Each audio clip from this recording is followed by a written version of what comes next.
안녕하세요. 뉴스반장입니다. 26일 오후 서울 마포구 상암동 DDMC 채널A 스튜디오에서 국힘당 대선 경선 3차 TV 토론회가 열렸습니다. 역시나 웃음 없이 볼 수 없는 봉숭아 학당식 토론회였는데요.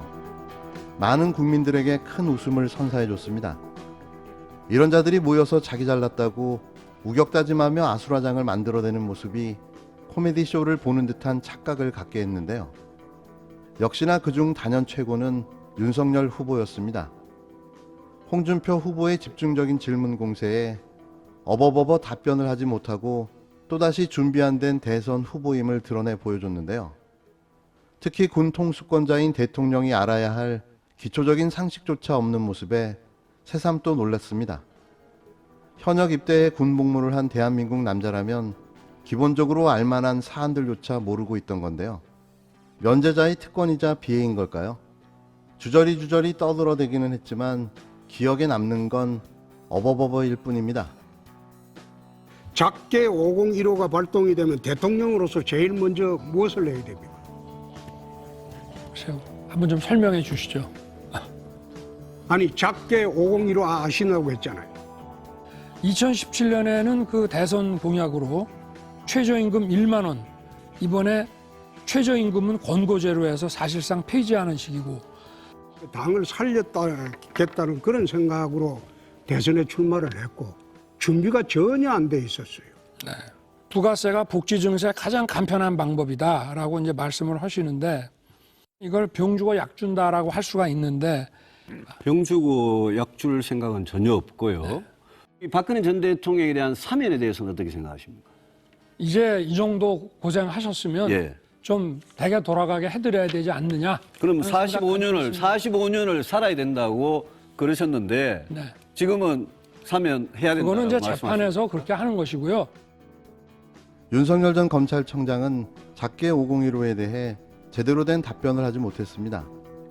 홍준표 의원의 느닷없는 작게 5015가 발동되면 대통령은 무엇을 먼저 해야 하나라는 질문에 글쎄요, 한번 설명해달라고 답변을 하지 못한 채 되물었는데요.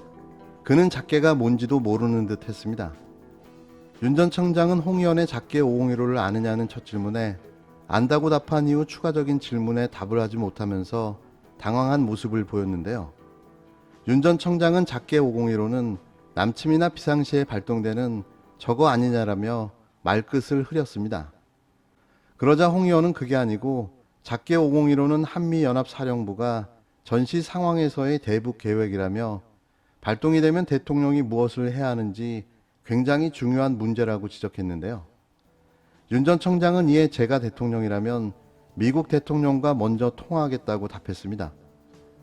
홍 의원은 그건 이미 협의가 끝난 것이라고 하자 윤 전 청장은 뚜렷한 답을 추가로 내놓지 못하고 어버버버하고 말았는데요.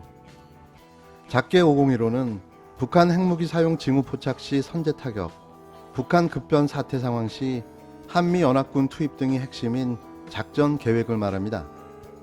일반인도 어느 정도 알고 있는 작계가 아닌 작계인 거죠.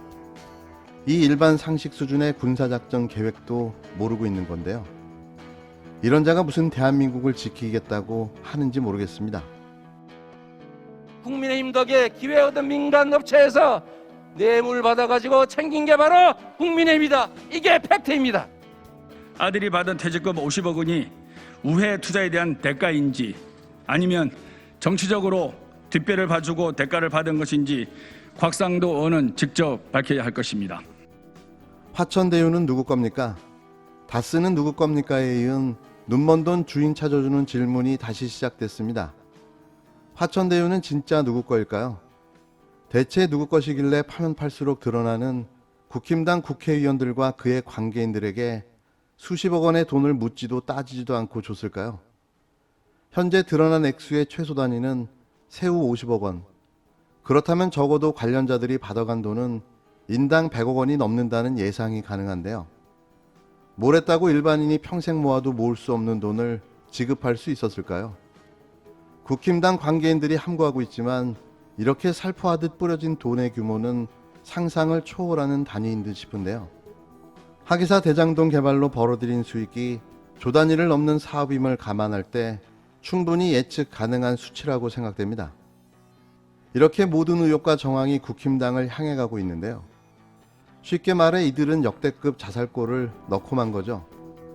이재명 경기지사를 향해 대장동 개발 특혜 의혹을 제기하며 끊임없는 공세를 벌이던 이들이 결국 마주하게 된 건 자신들의 적나라한 치부이며 자신들이 적폐라는 사실인데요. 다시 한번 묻겠습니다. 화천대유는 누구 겁니까? 곽상도 의원 아들이 수십억 원을 받은 사실이 드러나면서 다른 화천대유 임직원들도 이런 식으로 거액의 퇴직금을 받았을 가능성이 제기되고 있습니다. 화천대유 핵심 관계자는 다른 임직원들도 5억 원 이상 받게 되어 있었다고 말했는데요. 곽상도 의원의 아들이 자신이 받은 돈이 특혜가 아니라고 강변하고 있습니다. 그러면서 화천대유의 모든 임직원들이 성과급 계약을 체결했다고 SNS에 밝혔는데요. 자신이 성과급과 위로금으로 이렇게 많은 책정을 받은 것은 회사가 엄청나게 많은 수익을 올리게 됐기 때문이라는 주장인 거죠. 화천대유 핵심 관계자도 곽 씨 외의 다른 임직원들도 상당수 액수의 돈을 책정받을 가능성을 인정했습니다. 이 관계자는 맨 처음 땅값이 오를 때 회사가 직원들에게 최소 5억 원의 퇴직금을 주기로 했다고 말했는데요. 최근 화천대유에 사직서를 낸 박영수 전 특검의 딸도 퇴직금으로 최소 5억 원을 받을 것이라고 덧붙였습니다. 이에 대해 박 전 특검 측 변호인은 박 전 특검 딸의 퇴직 절차가 마무리되지 않아 아직은 성과급이나 퇴직금을 받은 사실이 없다면서 앞으로 얼마를 받게 될지는 회사 측에 문의해달라고 말했는데요.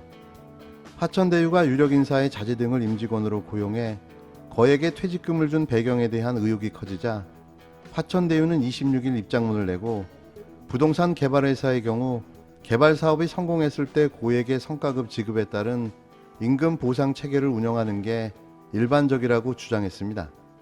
하지만 회사 규정을 초과해 지급했을 경우 배임 혐의를 받을 수 있다고 법조계에서는 지적하고 있는데요.